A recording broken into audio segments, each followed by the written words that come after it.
SOS Guará? Eu gostaria de fazer uma denúncia. Qual o meu direito como consumidora? A gente está precisando de ajuda. Olá, está começando o programa SOS Guará. A equipe de reportagem do programa SOS, acompanhada de um engenheiro do CREA, Conselho Regional de Engenharia e Agronomia do Maranhão, realizou uma vistoria nos viadutos de São Luís. Todos precisam urgentemente de reformas. A falta de manutenção e a erosão são os principais problemas que afetam as estruturas dos viadutos na capital. No elevado do Café, no Outeiro da Cruz, sérios problemas na infraestrutura com enormes erosões, concreto desgastado pela ação do tempo, além das infiltrações, chamam a atenção dos engenheiros do Conselho Regional de Engenharia e Arquitetura do Maranhão, em São Luís. As condições de segurança preocupam. O viaduto está carecendo de uma intervenção de manutenção preventiva, né? Não há risco de colapso, mas a gente observa muitos elementos construtivos do objeto aqui necessitando de reparos, de limpeza. E não é só o elevado do Café que apresenta precariedade na obra. O mesmo descaso pode ser registrado no Calhau. O viaduto do Trabalhador está, segundo o engenheiro, em situação ainda mais preocupante. Aqui, a erosão já ameaça a pista superior. Isso é decorrente de quê? De falta de manutenção nos sistemas construtivos dos nossos viadutos e pontes elevados. O que tem que ser feito? Um trabalho de recuperação urgente dessas patologias aí para devolver a condição ideal, inicial do sistema construtivo. O viaduto do Trabalhador dá acesso ao Coafum Avinhais, Renascença São Francisco, Jaracati Centro e Holandeses Praias. O do Café leva à Avenida dos Franceses nos sentidos Anil, Vila Palmeira, Outeiro da Cruz, Anil e Rodoviária Vila Palmeira. No viaduto do Trabalhador, a erosão já retirou grande parte dos blocos colocados na estrutura. Os buracos ficam entre as sustentações das vias. No do Café, as crateras ficam nas laterais, também próximas às vigas de sustentação. Se continuar assim, o risco é grande de afetar o asfalto em cima, né? E haver um dano muito pior, como um recalque na cabeceira do viaduto, né? Que poderá provocar acidente. A cifra informa que uma equipe já foi destacada para avaliar a situação não apenas nesses dois, mas também no elevado da Coama e da Coab. No elevado da Via Expressa, onde algumas placas de concreto apresentavam problemas, a reparação já foi feita, sem ônus para o Estado, já que a obra ainda está coberta pela garantia contratual e a empresa realizou os serviços por conta própria. A primeira etapa da Via Expressa, que vai da Avenida Carlos Cunha, no Jaracati, até o bairro do Coafuma, foi inaugurada pelo governo do estado no ano passado, em comemoração aos 400 anos de São Luís. Uma via alternativa para o trânsito da capital, a Via Expressa hoje se tornou motivo de risco para os motoristas. Muitas pessoas denunciaram ao programa SOS Guará que a falta de iluminação pública na Via Expressa está gerando um clima de insegurança na área. Mais de 100 milhões de reais usados para a construção da Via Expressa e nem mesmo a iluminação está funcionando. O problema vem acontecendo há mais de 30 dias e é assustador, principalmente porque a via, inaugurada há menos de 4 meses, passa próxima a uma ocupação conhecida pelo alto índice de criminalidade. Quase 1 quilômetro da Via Expressa com trechos totalmente escuros, ruim para os motoristas e bom para os assaltantes que a cada dia vêm fazendo novas vítimas. Perigoso demais, se um carro der um prego, alguma coisa aconteceu, você está no meio de uma via escura, deserto ali, ninguém vai parar para lhe ajudar. E enquanto as providências não são tomadas, o risco é dos motoristas. É arriscado demais, é assalto direto. Horrível, não está bem não. Nós estamos precisando que isso aqui não tem condições da gente andar nessa rua aqui. Quanto tempo faz que está assim, o senhor sabe? Desde quando começou o trânsito aqui, né, dessa via. Se você tem alguma denúncia a fazer, ligue para nós, 3194-1980 ou envie um e-mail para sosguará@tvguará.com. Nós vamos ao intervalo comercial e voltamos já já. Não saia daí.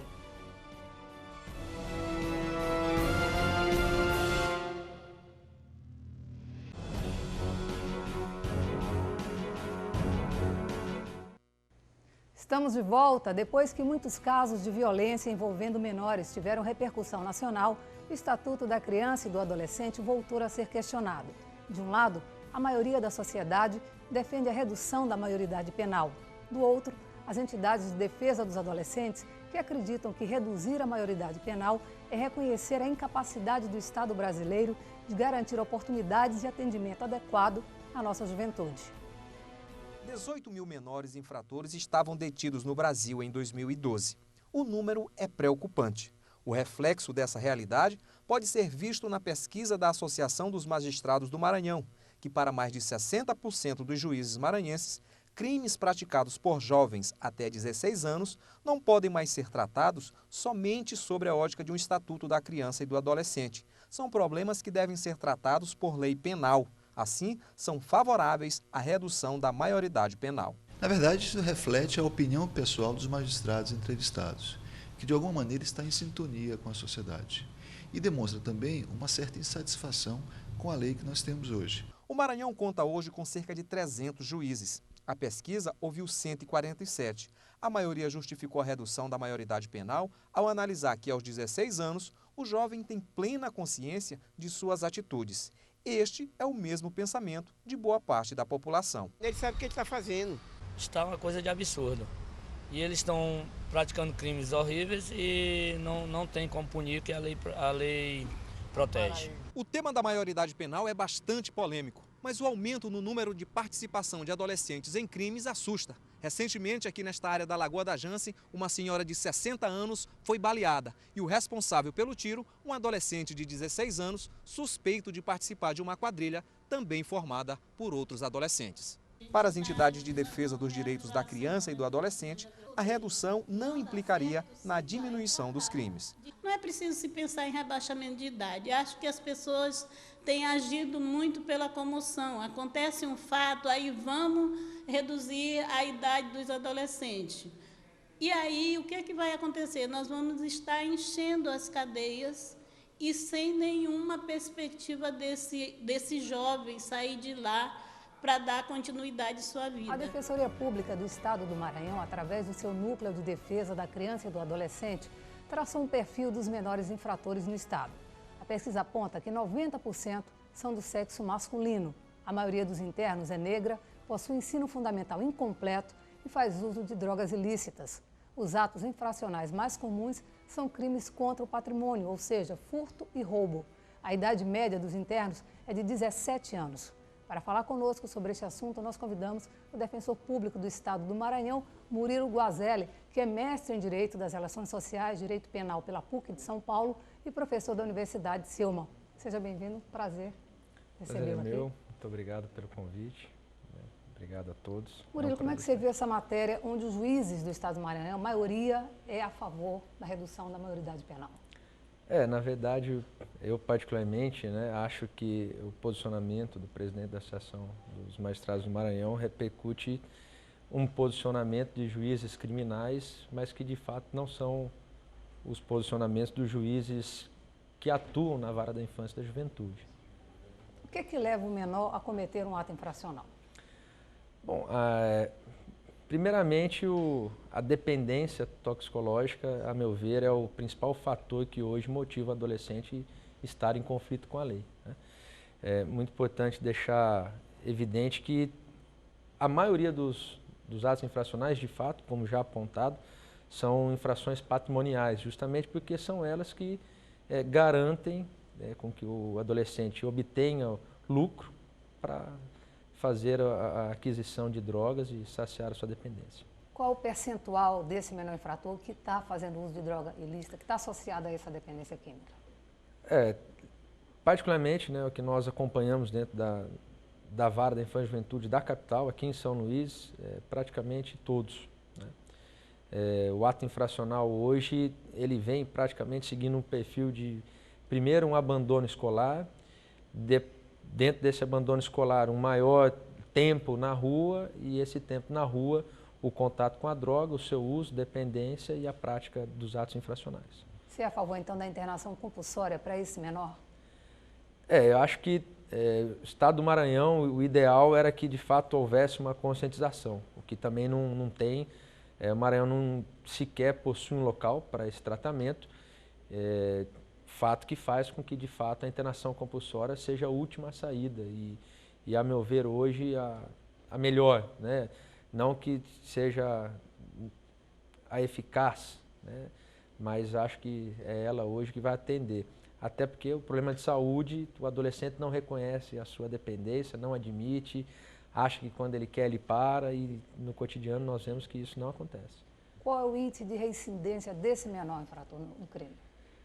É muito relativo, né? Nós temos adolescentes que de fato cometem uma única vez, passam por uma experiência, mas nós temos, em relação àqueles que são dependentes, uma reincidência dupla, né? Vamos dizer assim, ele tem a prática e retorna à prática justamente porque o Estado não conseguiu atendê-lo nessa dependência e ele busca novamente.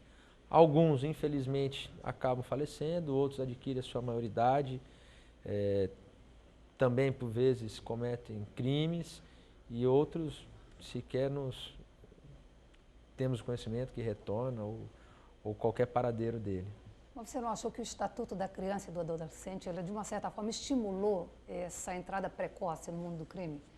Essa sensação de impunidade estimula o menor a cometer atos mais violentos? Eu, particularmente, não. Né? Eu tenho uma atuação contínua dentro da área da infância e juventude. Creio que, na verdade, o que falta também é uma compreensão do próprio Estatuto. Não é só o Brasil, isso é o mundo todo, reconhece o adolescente como um sujeito em desenvolvimento, inclusive um sujeito em conflito. É nessa hora que o adolescente está formando seu alter ego, é nessa hora que ele precisa confrontar. Tem uma frase muito peculiar, o adolescente não conflituoso não é adolescente. Né? Mas o caráter não é formado até os 8 anos? Para alguns, eu particularmente acho que o alter ego ele está justamente na formação entre criança e adolescência, né? Por isso essa determinação do Estatuto.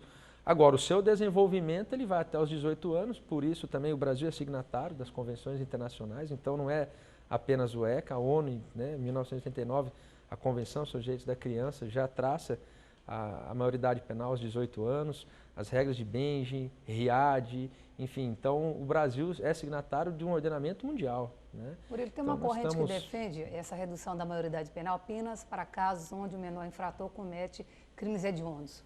Nesse caso também não seria, já que é uma minoria, a gente repensar pelo menos para esses casos em que não dá para a gente, né, punir com 2, 3 anos, né? Eu, particularmente, eu acho que o tratamento tem que ser uniforme. Né? Falar em maioridade penal é falar em redução para tudo. Não tem como reduzirmos parcialmente, ou reduz ou não se reduz. O que, a meu ver, é necessário é, de fato, política pública para evitar. Nós tivemos, com esse incidente recente em São Paulo, 93% da população manifestaram-se favoráveis à redução da maioridade penal. E a Folha, agora, recentemente também, publicou uma matéria, uma pesquisa promovida pela Unicef, onde constatou-se que, por intermédio da Fundação Casa, né, de São Paulo, que seria a antiga FEBEM, 0,9% dos internos são autores de latrocínio e apenas 0,6% autores de homicídio. Então, na verdade, o clamor público é muito maior do que, de fato, o ingresso do adolescente em crimes graves. Mas não tenha dúvida que é muito complicado, né, para a sociedade aceitar uma internação. Mas o que precisa, a meu ver, é, de fato, conscientizar a sociedade que o que falta é tratar aquele que está sendo desenvolvido, né, o adolescente em desenvolvimento, como um sujeito em desenvolvimento, porque também abandoná-lo, né, então não vai resolver. Que de fato 16 anos, né, é muito comum nós ouvirmos, 16 anos ele já vota, mas é facultativo. Então esse argumento é muito falacioso também. Se ele não quiser votar, ele não vota, então não decide nada. Mas quando ele mata aos 16 anos e diz, a primeira coisa que ele diz para o policial, olha, eu sou menor, ele está sabendo perfeitamente o que está fazendo e perfeitamente os benefícios que a lei, né, está lhe otorgando naquele momento. Tanto que é a primeira frase que ele diz ao ser preso. Então não venha me dizer que ele não sabe o que está fazendo. Sou a favor, claro, da prevenção. São duas coisas que uma coisa não vai atrapalhar, pelo contrário, acho que se complementam. Queria saber hoje, o menor infrator do Maranhão, de que forma ele é tratado, que opções ele tem? Não, nenhuma. É o que nós estamos dizendo, não adianta, né, a meu ver, repito, reduzir a maioridade penal. Que de fato ele sabe? Sabe. Que ele tem consciência? Tem. Mas é justamente o ser um sujeito em desenvolvimento que foi a maior evolução que nós tivemos, a ponto de nós termos adolescente tratado como objeto. Um caso muito famoso nos Estados Unidos, conseguiu-se proteger uma criança valendo-se da lei de proteção aos animais. Então, o avanço foi justamente ele chegar a ser sujeito em desenvolvimento. Então, eu preciso, de fato, ter políticas para que, de fato, ele não chegue a esse ponto, né? Que se afaste da droga, que tenha educação, que tenha família, porque, com certeza, só reduzir a maioridade penal, nós faremos um sistema prisional juvenil. Ok, obrigada pela sua participação. Eu que agradeço, lembrando a todos que a Defensoria Pública, né, está sempre à disposição para atender a todos, na Rua da Estrela, 421, de segunda a sexta-feira. Ok, nós vamos a mais um intervalo e voltamos 3 minutinhos.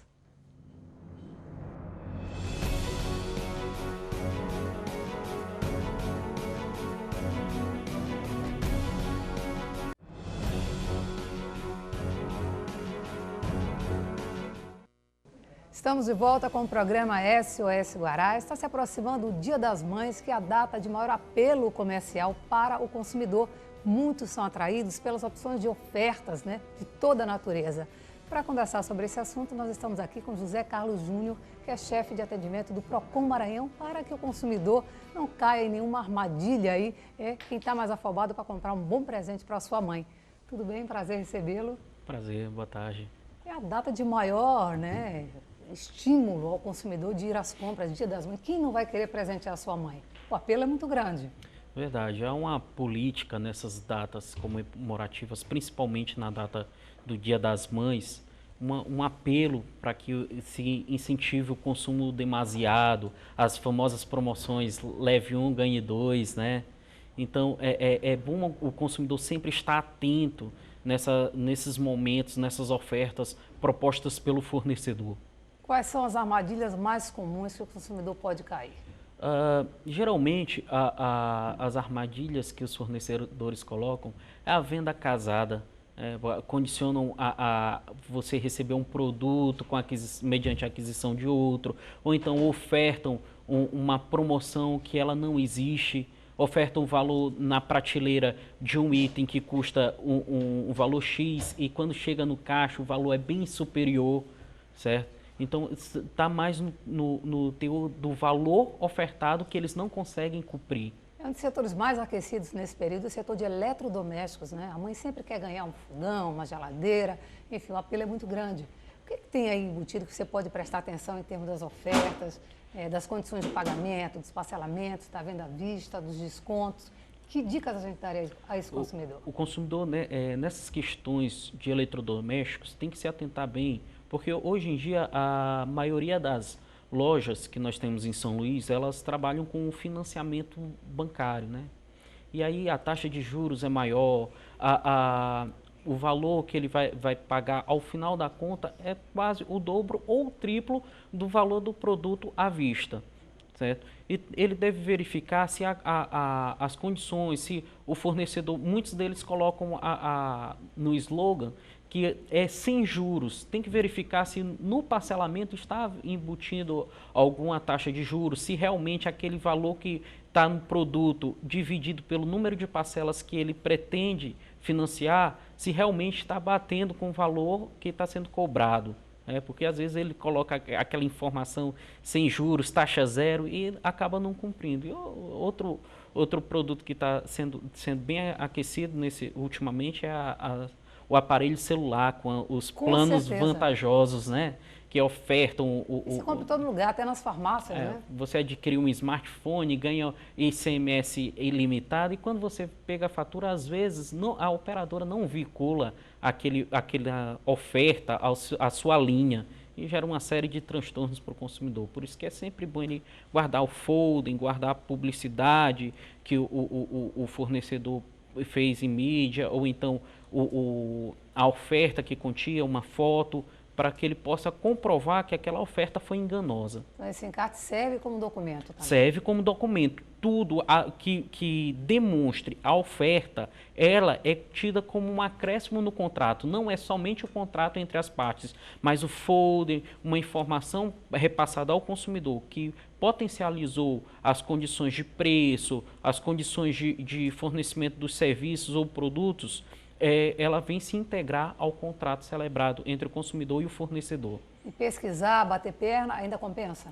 Compensa sim. O consumidor ele ressalta que ele deve pesquisar antes da compra. Não vale ele pesquisar depois que firmou o contrato com o fornecedor, porque alguns consumidores ainda recorrem ao PROCON depois que fecham o contrato e falam, eu achei uma oferta mais vantajosa, mas o momento de verificar as condições e barganhar é antes da compra. Então, sempre vale a pena. Nesse período, sempre um fornecedor quer concorrer com outro, quer reduzir mais o preço. Então, vale a pena o consumidor correr atrás. Para encerrar, quem tem o dinheiro guardado, vale a pena fazer uma oferta e comprar à vista?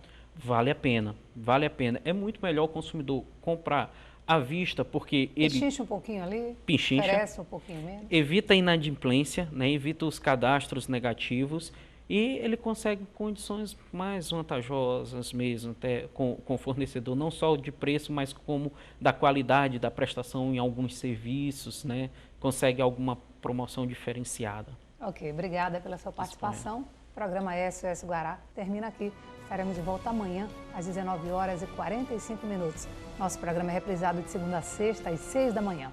Para fazer sua denúncia, basta ligar 3194-1980 ou envie um e-mail para sosguará@tvguará.com. Obrigada pela companhia e até amanhã.